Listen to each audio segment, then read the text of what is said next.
thank you for coming tonight for our boarding school panel. Really appreciate your coming out, and especially the kids up front. I hope you'll ask a lot of questions tonight.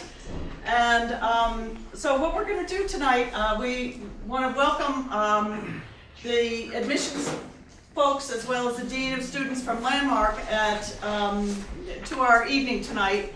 And what we're going to do is each person is going to introduce themselves and talk a little bit about their schools, but then we're going to ask some questions about that hopefully will get some discussion going about what it's like to go to a boarding school and why people would choose a boarding school. But first, I thought it would be helpful for all the panelists if everybody could just say your name. If you're at school, say your grade. And What's your dog's name? And also, if you're a parent, what grade your child is in. Want to start with you? My name is Paul Gleason. I'm in 7th grade. Chris Stevenson in 7th grade. I'm Asher Whitmore in 8th grade. I'm Aiden Doherty, I'm in 8th grade. I'm Hannah McGrath, I'm in 8th grade. I'm Katie Murphy, I'm in 8th grade. I'm Candace Lewis, I'm in 8th grade. I'm Emily Bartel, I'm in 8th grade. I'm François Sylvain, father of Clémence that is in 8th grade. And I'm a mother. I'm Aiden Duncan-Joe, and I'm not in 8th grade. I'm Dan Bartel, I'm Amelia Bartel's father, 8th grade. I'm Elliot Stevenson, I'm in 9th grade. Rika Stevenson, mother to this one and this one. Susan Gleason, I'm Paul's mom. I'm Karen Duke, I'm mom to Daniel Chris in 7th grade. Robin Cassell, Asher Whittemore's mom. Jeff Whittemore, Robin Cassell's husband. Father. Lisa McGrath, I'm Hannah McGrath's mother, 8th grade. Maria Harstick, Maddie's mom, C9. Maddie, C9. Lisa Nelson, Samantha's mom, C9. Samantha Nelson, C9. Sadie Goodman, C9. Miriam Goodman, C9. Steve Murphy, Katie's dad. Rhonda Lewis and Eldrin Lewis, Candace Lewis' parents, 8th grade. And Pam and Anna, you want to just say who you are, what grade you're in, or? I'm Anna, I'm in 8th grade. I'm Hannah, Anna's mom. Do you want to come sit up here, Anna? Okay. All right, well, welcome everybody. Do you want to? You know what? I think why don't you come and sit here, Anna? It's okay. We're good. Yeah. You shouldn't be upset. That was very nice. Thank you. All right. Well, we're going to start, and each person here is going to introduce themselves and tell you a little bit about their school. So we'll start with Deb. Great. Hi, I'm Deb Gustafson. I'm the Director of Admission at Cushing Academy. Cushing is a school of 400 boys and girls. We're located in Ashburnham, Mass, which is not very far from here, about 50 minutes out Route 2. We have an amazing community of learners at Cushing. 20% of our student body has a defined learning style difference. It can be a language-based learning difference, perhaps mild ADD. We're looking for great kids, bright kids who have ability, and they integrate into our community beautifully. Students come from all over the United States. 85% of our students board, 85% of our faculty live on campus. So it creates a very, very tight-knit community, and we're driven by the tenets of our portrait of a Cushing graduate. So students who come to Cushing take a journey with us. They take a personal journey, and they're looking to meet several goals within their personal journey: an intellectual journey, a community journey, and an ethical journey. And so all of those areas are part of their experience, for sure. Thanks.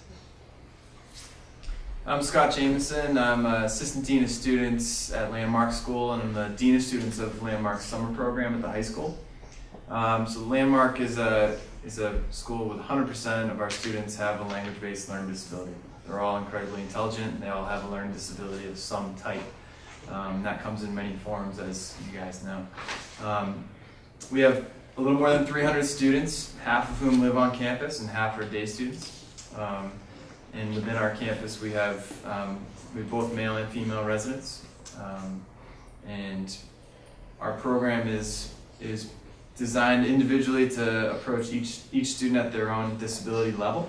And that happens both academically and residentially. So if you were to live on campus at Landmark, you are part of a system and a structure that we set up and designed for you. And the primary pieces of that are to help you with your organization, your time management, and your self-advocacy. So our goal as we watch students across the stage on graduation is that they've really mastered those skills by the time they graduate and head off to, most of our students head off to college, some to the military, and some to trade schools.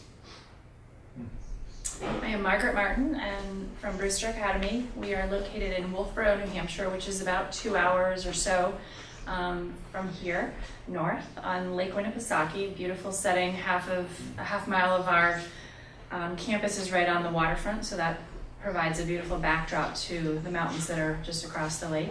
We have 360 students there.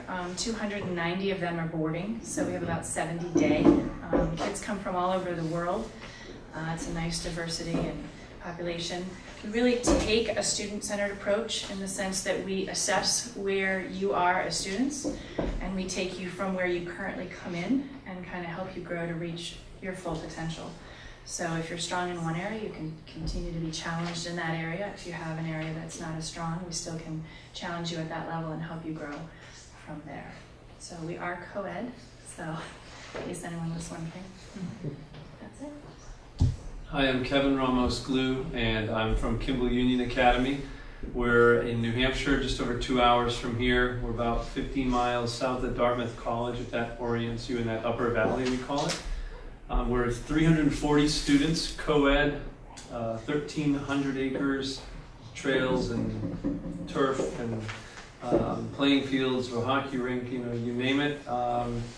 And we have, so it's a co-ed boarding school, very, I guess, the student to teacher ratio is very much in your favor. The advising system, I think, is a real backbone of what really gets you through, because freshman year, sophomore year, teachers obviously change as you progress, but you hopefully have that advisor that is really the relationship to the parents, to you, and available 24/7, which is a big piece of the program. And our learning center is integrated right into our humanities building and library. So we noticed that about 15% of our students are enrolled specifically for a learning difference, but then about 60% of our students are using it at some point, even if it's just for a research paper.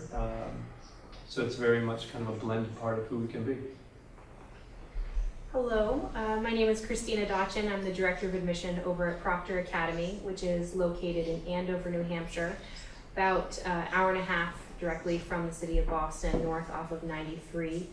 We have 360 female and male students. 280 of them are boarding and 80 are day, so it's primarily boarding. We actually have about 10 or more Carroll students at our school right now, which we are very proud of, and they've done wonderfully. We have 3,000 acres on our campus, so similar to many of these other schools, a lot of room to play, have fun, especially in many of our facilities. We have a learning center. We have both learning skills and learning lab. Learning skills is 2 students to 1 teacher, and it's a block during the day. And the nice thing about our learning skills is that students can begin going 4 times a week, and then they can actually graduate into learning skills independent, where they go less frequently, and then graduate. Some graduate out of the program before going off to college. But yeah, that's Proctor Academy, and thank you for having us. Thank you very much. We thought we would start out with kind of the basic question here, which is, what are the benefits of a boarding school, and why would, what's the difference between a boarding school and a day school, particularly these boarding schools, and what do they offer? And Kevin's going to take that to start. So I went to Bancroft School. I don't know if you know, it's nearby in Central Mass, and I started there in 8th grade, and I think I got really hooked on that environment. I knew I wanted to stay independent school, I like the comfort of the size and frankly carpeted classrooms. It felt so cozy compared to where I'd come from.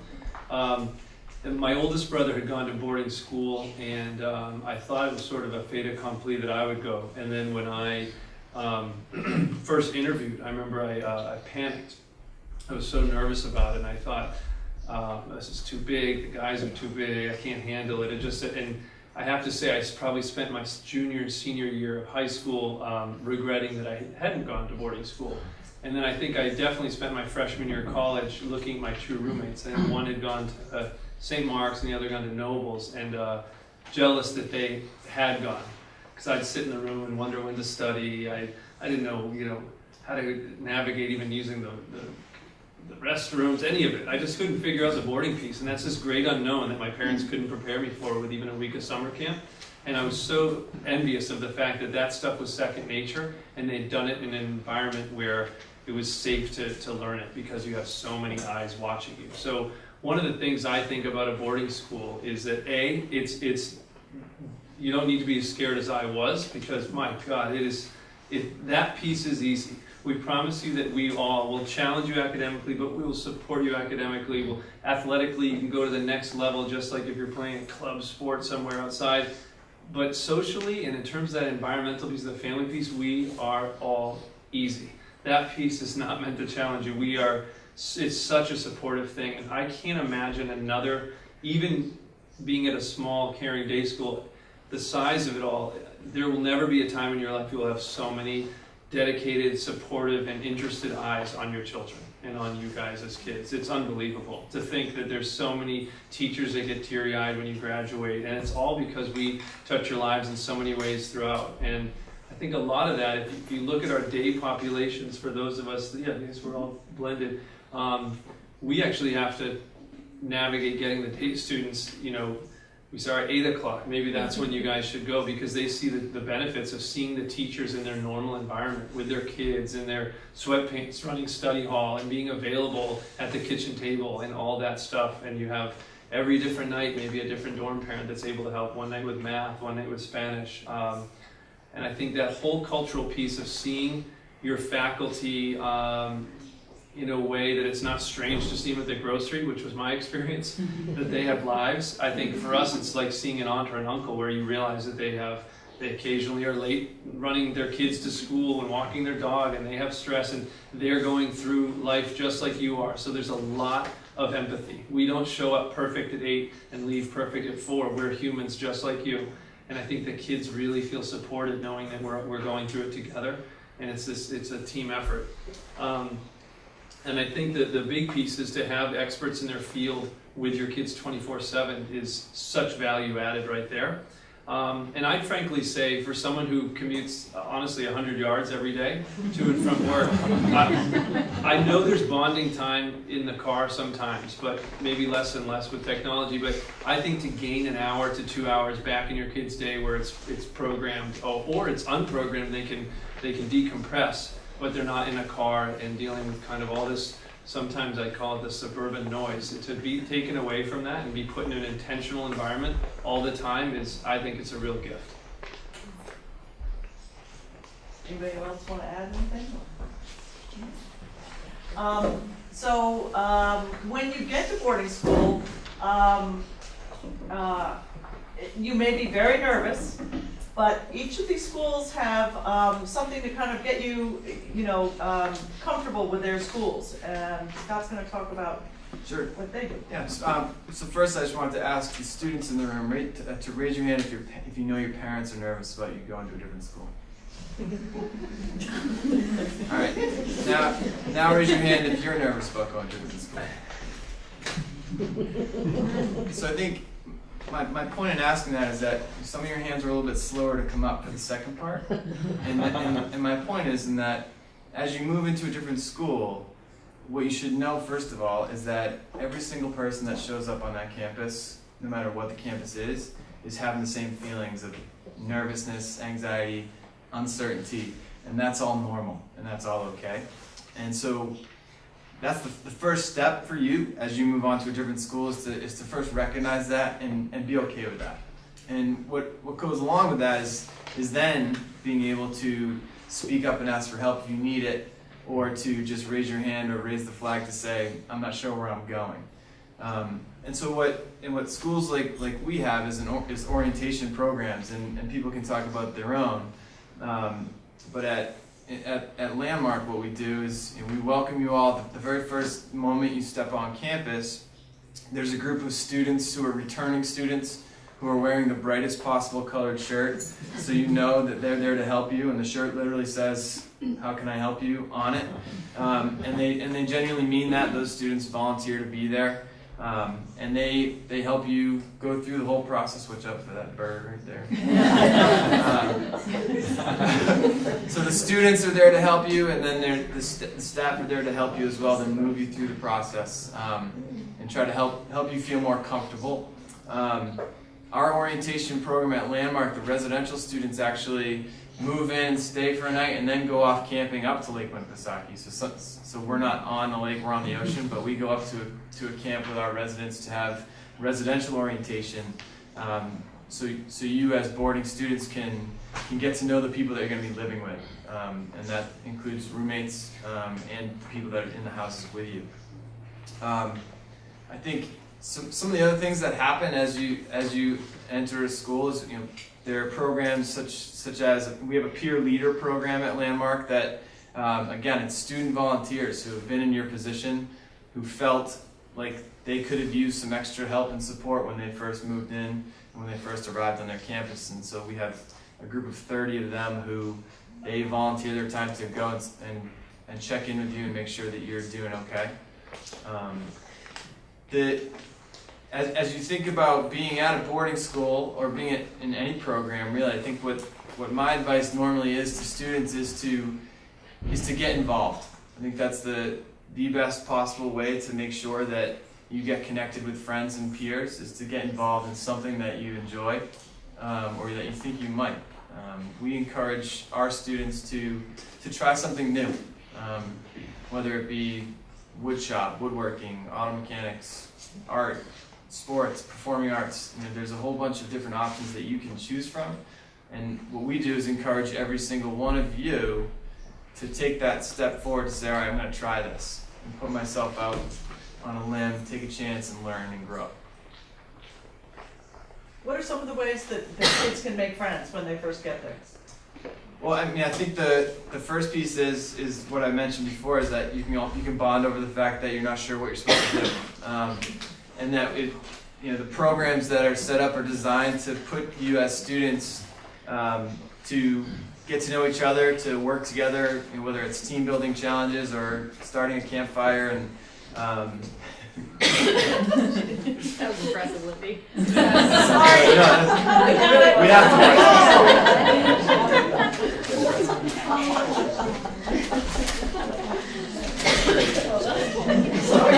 Got it.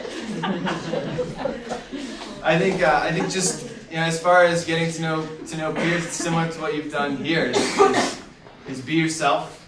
Trust that being yourself is okay, and that you can extend yourself and introduce yourself to the person sitting next to you, and chances are that that's going to be a start to something positive. And if you're having trouble doing that, the other piece is put the hand up and ask for some help. Any questions? Anything, kids? Okay. I have one question. Oh, good. Yes. I'm concerned my daughter at 14 is just not old enough to go away to school. And there won't be enough people watching her. Mm. And she'll potty too much. You know what I'm saying? Too much freedom. Yeah. Too much freedom. Yeah, I'll speak for Landmark. I think if you polled our students, they would feel like they can't escape the teachers, those that live there. As I mentioned before, our system is designed, we're highly structured in the afternoons and evenings. So after sports or activities, we have a routine every night where our students go to dinner. They have an hour of free time. That's a supervised and monitored free time when staff are moving about the campus. And then at 7:30 every night, students check back into their houses. They get to clean their rooms. They do jobs within the houses, and then we do a structured study hall from 8 to 9:30. that's monitored by staff, who are the teachers that work in the classrooms during the school day. How about weekends? Weekends are less structured, but there's we have activities and programs planned for students. We have 8 Saturday school weekends, so we have Saturday schools, and on those weekends, there's we're a full campus, so we do we call them community nights, so we have dances, and next Friday night we have Landmark Idol, which is a lip sync contest with judges. But the weekends are planned by, we have a team on throughout the weekend, and the number of staff that we have on depends on the number of students that will be on campus. We maintain ratios to make sure that we have appropriate supervision. I'm sorry, what is the ratio? Teacher. We go, well, our faculty to student ratio is 3 to 1, or 1 to 3 staff to student. But on the weekends we end up going 10 to 1 is about as large as we get. And also on the weekends, so what we'll often have is all of the dorm parents around campus are on dorm duty that weekend. So not only will you have a great weekend team that's running all of these events, as well as there's always an administrator on duty, so it's someone from the administrative team that's running the school, but also you'll have all this huge group of dorm parents that's also on campus. So it's not as though campus clears out on the weekend, it's just the students and 5 faculty. That would be very scary. So there is a lot of supervision, and as Scott was saying, we really like to make sure that the students have enough to do, and the students want things to do. I'm sure you guys are all kind of wondering, weekend activities, what happens after, where's the fun? And so many of our schools have a student leadership group, and they will actually come up with the ideas. The big ones lately at Proctor have been, for example, paintball, horseback riding on the beach, indoor skydiving was a fun one. The faculty member was very nervous. I got a blast, that was great. They'll go down for trips into Boston, up to Hanover. So it's a wide variety of things, including just baking in our student center, making the cupcake wars. The students love that. Or they'll have the big screen pull down, and they'll watch the Patriots game. So at all of our schools, we have a variety of activities for students who want to stay on campus and just want sort of a cozy, relaxing Sunday and go to a few activities there. And we also have something for folks that are more adventurous, want to get outside. Last weekend, I think a group of students went surfing down in Portsmouth, New Hampshire, and they loved it. And 2 faculty members that love to surf were thrilled to offer the trip. So what's nice is it's very student driven, so you guys are actually doing things you want to do. The faculty aren't coming up with things for you to do because maybe you wouldn't be as interested. So that's something that's very important at all of our schools. And the evenings, as Scott was saying, are very structured with our study halls, to the point where on some Sundays, students just want to sleep in and do their homework, watch a little, it's their chance to watch a little TV because maybe they haven't been able to all week. And that kind of goes into a little bit of technology. And I know a common question is always what's allowed in terms of rooms. And for every school is different, and we're going to have different rules. But for example, at our school, we don't allow big computer monitors. We don't allow video games in the room, but video games are allowed in the common rooms, which is also where the big televisions are. So there are various rules around that. For us, our internet shuts off at midnight, so students aren't surfing the web late night. And so there's a number of things like that where every school varies. But those are some of the few things in terms of weekend activities, residential life. I mean, the big thing is we're all, we're boarding schools, and we want to make sure that the students are really having a wonderful experience, and especially being on campus.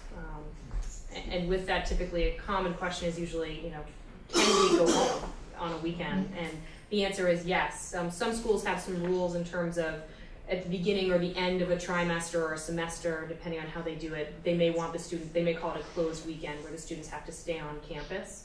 And that's because they're either just coming back from a vacation, so we want everybody to be back together as a community, or at the end we're preparing for exams. So there's a lot of exam reviews, and faculty and teachers are all on campus. But other than that, students after their Saturday commitment, which would usually be their class and then their sport or extracurricular activity, then they can sign out. You have to go through all different sorts of sign out procedures the week earlier than that week, and then you can go home with your parent, or if you have riding permission with another student who is heading home in that area to carpool. So there are also opportunities. It's not as though you won't you won't see your son or daughter. There are plenty of opportunities to go home, but our breaks are very long. I will say, November break is usually about 10 days. Winter break is usually a good 2.5 weeks. There's a very long spring break, and school is usually out by the end of May and begins around that first week in September. So you do actually have a lot of time at home as well.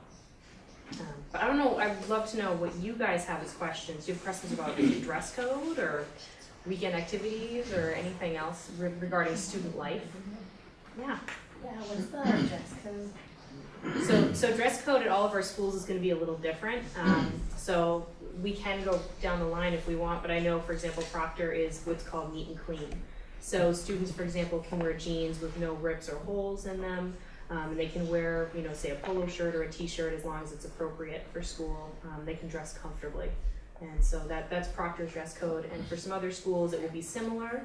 And some will be coat and tie. And maybe, I don't know if anybody else wants to jump in, but it all varies depending on the school. And that's something that's really good to ask, especially if you're going to interview. Before you go up to interview, ask. It's a good thing to kind of check out the website and see what the dress code is. Good question.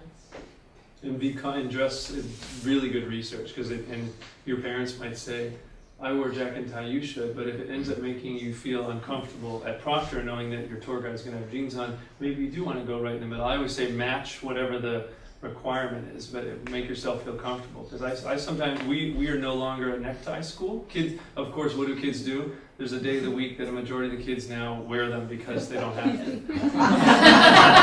I love it. But I find that sometimes a kid comes in and the first thing they do is go, why did I wear a tie? So, but I do think at least match what they're doing. Because even, I think most in admissions we might wear them, but your teacher in the class might not be wearing one. And we're just basically no jeans, but it's casual and that look. But I do think this is advice more for parents, is if your child has done the homework and they realize that sneakers are allowed at Proctor, then maybe wear those. But if in Kimball Union you find out they're wearing no sneakers, well, and ask us in the office. We're not going to be like, they didn't know and mark it down ahead of time. We want you to feel comfortable, and that's why we want to take all of the anxiety out of this process. And it's a conversation. We can promise you that.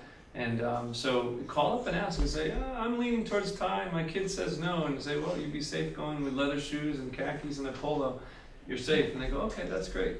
I think to also say what Christina said, one other piece on, I think one of the hallmarks of a boarding school kid is usually, on the one hand, we're promoting independence so that when they get to college, unlike me, they know how to get their work done, time management, they figured out how to get to a dining hall full of people and find a seat without panicking, all that stuff. But the flip side of it is, it's a really hard place to be alone at a boarding school, because on your way to going to be alone, you've got every teacher, are you okay? How are you doing? You look sad. No, you're just tired. And then kids going, where are you going? Can I go? There's so much of that. But in the other piece, I think two other parts that make them almost anachronistically wonderful is kids get their license later. I always joke, oh, you must be a boarding school student. You get your license till you're 18. There's no need for it. So honestly, you're keeping your kid out of behind the wheel, which I'm going to make sure I try to fight that one. The other piece, though, is you're in a world where there's, I personally, I remember starting teaching at a boarding school at the Kimball Union about 12 several years ago, and my wife said, what are Saturday classes? And now, as a parent and also as someone who manages dorms, it's a blessing for all of us. And I think for kids, you might think, what are you talking about? You have a study hall on Friday night. It's not all the time, but it's also, it takes some of the anxiety out of having, I have 2 social events in the real world or at a day school. It kind of levels the playing field. And the Friday night, guess what? We're all going to study ours is a reduced study hall because there's usually only 2 classes on the Saturday. But then after there might be dodgeball or ice cream or Sundays. But it kind of controls the social environment on a Friday, and it's Friday nights to us are just another weeknight in a good way. They're a little more fun for you, but it takes a lot of that noise out again. And then the weekend, when kids close your ears for this, is like, I don't know, like 23 hours. When you really look at it, it's a lot of time. And I think that's unbelievable. They're not rattling around somewhere. And again, it's the number of eyes on them is, it sounds ironic, but it's more, I think, than it would be elsewhere. When do the kids do athletics? During the week? Typically, and anybody can jump in. It's usually about 3:15 to 5:15. It's after Monday, Tuesdays, Thursday, Fridays. Usually practice days, especially depending on the season. And then every Wednesday and Saturday afternoon are games. So Wednesdays are a shortened day, and so are Saturdays. Hence why sometimes we have those Saturday classes. And so what's really nice is all the boarding schools, the prep schools, we're all on the same schedule. So classes are usually done by around 11:30 in the afternoon on Wednesday. You go to lunch and then you're off to your game. So it's a great way because if you're traveling and you're away, you're back with plenty of time to eat dinner, go to extra help, shower, and then settle into study hall instead of coming back really late night from a game. And then in the winter, it schedules, I know, for example, for us, the schedule changes a little bit. We actually have some shortened days, 2 days a week, in the middle of the week, so our snow sports can get out and get daylight. And that's really important for a lot of our kids and our sports, especially with shortened daylight hours, which we're already starting to see, unfortunately. And so we'll also arrange for that so our students can get out on snow or also have staggered practices, for example, in the hockey rink or in the basketball court, or, for horseback riding, so on and so forth. I think one thing that we need to know is that afternoon activity doesn't have to be an athletic sport. So for some schools ask, because their requirement changes for every school.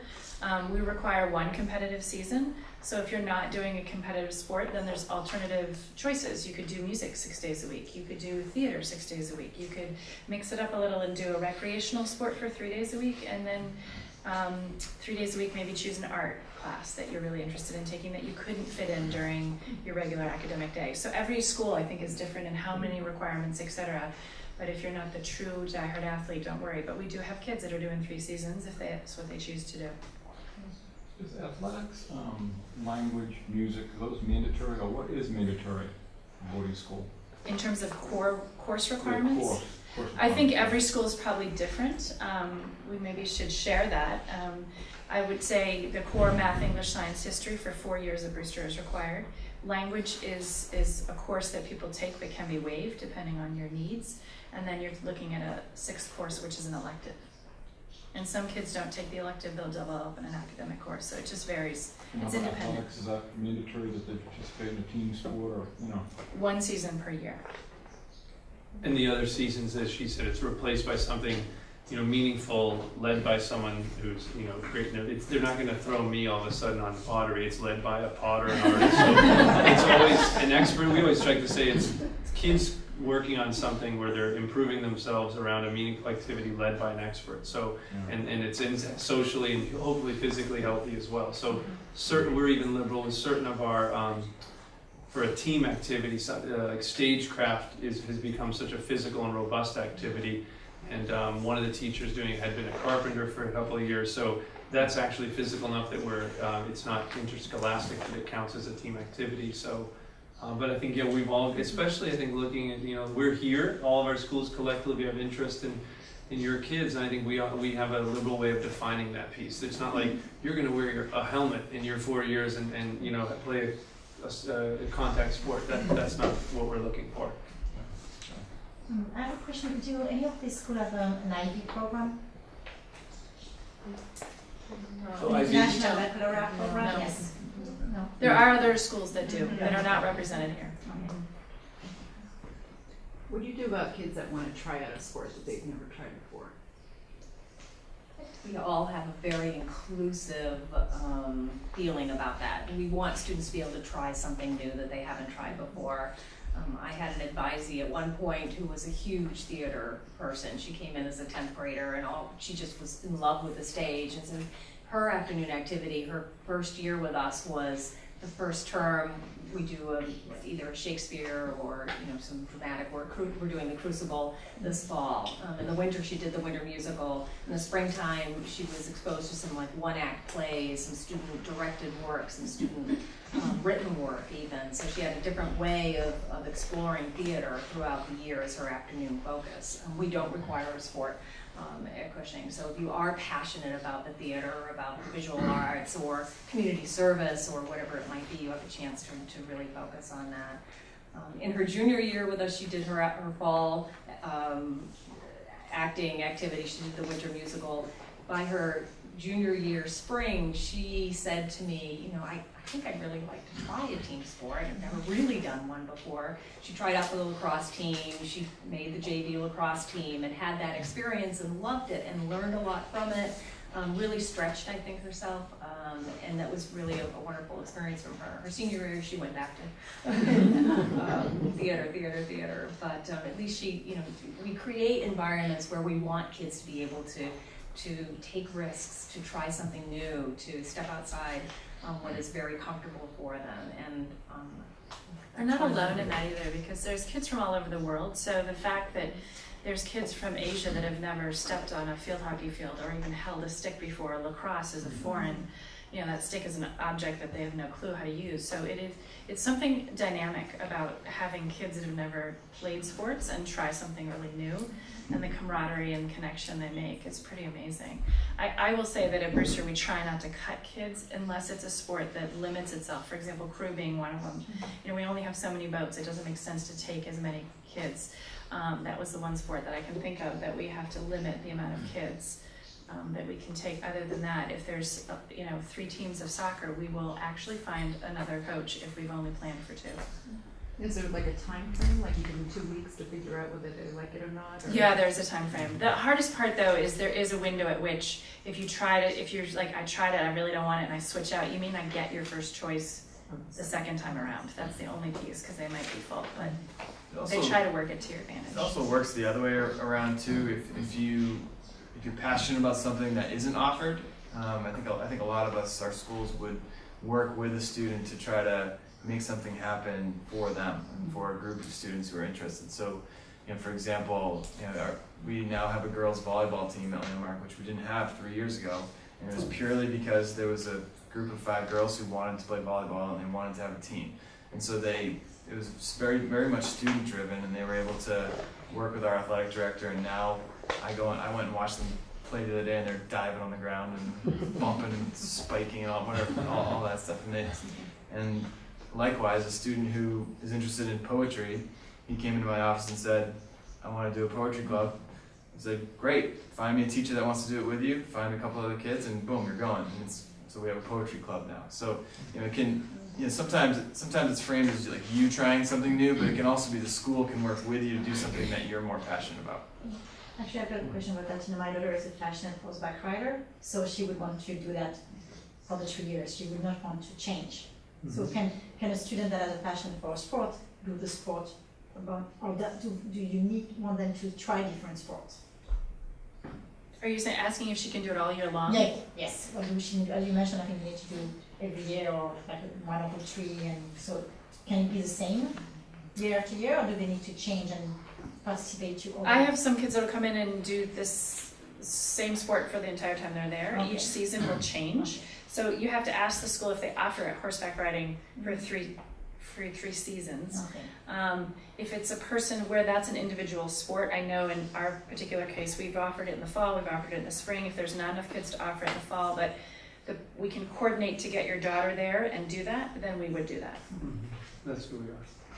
And I think the part of the reason horseback or equestrian, we happen to have 2 seasons, and we value that, so we would, but part of the reason, the protection of making sure kids do a diversity of things and having an arts requirement is that we don't want soloists. We don't want a hockey player playing 3 seasons of hockey. So it's on the big picture, it's more to diversify and have kids share their talents in other areas, whether that's on the stage or in yoga, whatever it is. But so a lot of the reason that's in place is we don't want kids getting burned out. We want kids not to put their eggs in one basket as a 15-year-old saying, I'm going to be an NBA player or whatever. We'd say, why don't you also try out anything else? So there's a really good intention as to why I think prep schools are still a stronghold of saying, let's make sure our kids are still interested in being jacks of all trade because they're young. It's also a lot of positive peer pressure. Kids will say they want to do something and then they can change. Like right before the winter starts, our associate athletic director sends out an email and she will record what kids want to do. Where your daughter wanted to do riding all 3 seasons, she's now seeing so many different other things, and a lot of her friends are doing this for the first time, and maybe she wants to jump on with that. So maybe you can arrange the riding on an off time where she can also enjoy that too. So it kind of works both ways, and I've seen that especially with riding kids and dance. seem to be the two things where kids are coming in wanting to do that specific thing, and then they get there and they're like, wow, there's so much more to do, and I want to try it. So we kind of work both. We try to balance it for them. Yeah. I'm intrigued by, I think you mentioned that the internet gets turned off at midnight. I'm intrigued what kind of policies you have in place to try and get that cell phone away from students so that they have maybe some downtime, and how you help them moderate it so that they get great sleep. We have our residential system, we have a level system. So every new student who comes in starts at level 1, and they can move all the way up to level 6. And it's a privilege-based system that works in both directions. And part of your level as a residential student at Landmark is you have to meet expectations of your room maintenance and your bedtime and your check-in times throughout the evening and in the morning.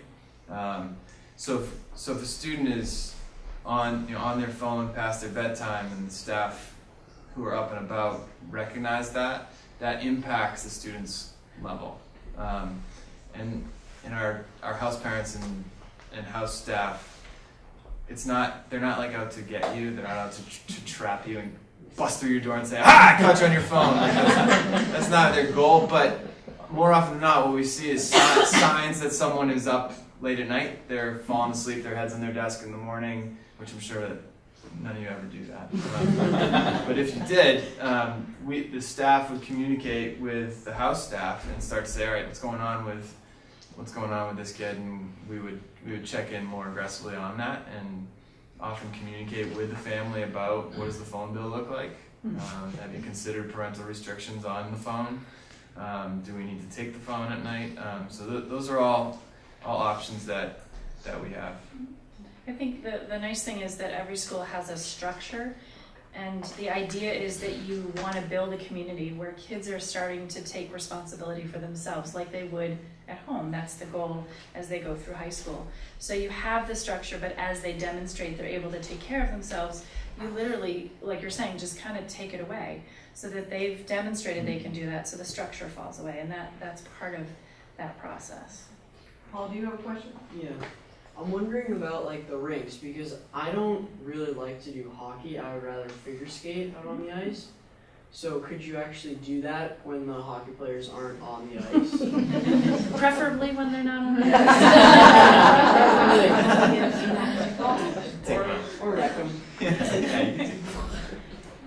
Absolutely. We have ice all year round at our ice arena, and we do have students who figure skate, so there is time that works into your schedule where you can get on the ice, and the ice is free for those students who want to figure skate. We also have open skate times, so for students who aren't committed to either hockey or figure skating but want to skate, there's an opportunity for them to do that too, so that's definitely something. We try to make sure kids know that whether they have a ski mountain, whether it's a rink or an indoor turf, we try to tell kids, and you see it, it's that it's not for experts only. And the weight room is not for, you don't go in there like, oh, I don't have big muscles, I can't go there. It's for everyone. And I think that, you can learn on their mountain, you can be great on their mountain, you can learn to skate at our school, you can figure skate at our school, and I think we all believe in that it's back to that point, you might have top level musicians, athletes, whatever, but then you also have total neophytes that just want to try, or just kind of kids who enjoy the things for the sake of things, and we want to actually encourage that. So I think they're very safe places, these boarding schools, and I speak to us knowing these schools that a really safe place to just be. And I think that I look at, for specifically our co-ed all ages yoga class that happens 2 days a week, and it's one of the varsity coaches requires his players to go, and it's all these 6'8" guys are there. But then my wife goes, and she's not insecure being in there. And then there's a faculty child who's in 6th grade, and she likes it, and boys who go. So I think it's a different world in that sense. It kind of, that whole cool factor and stuff is kind of out the window.